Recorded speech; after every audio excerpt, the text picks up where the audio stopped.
Hello everyone, in this video we will learn 3 Excel trick.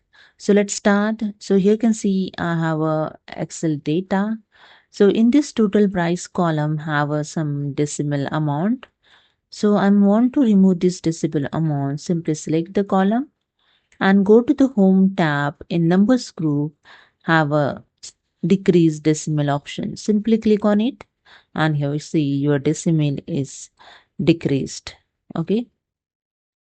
And second trick, if you want to add the comma, simply select the entire data and go to the same option, home tab, numbers group, click on the comma.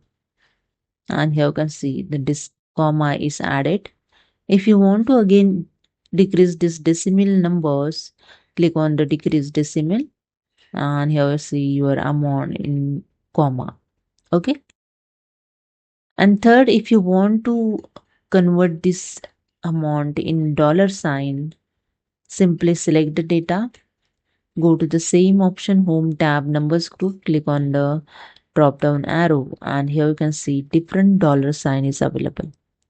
So I select here the dollar English United States and here you can see your dollar sign is added with the numbers.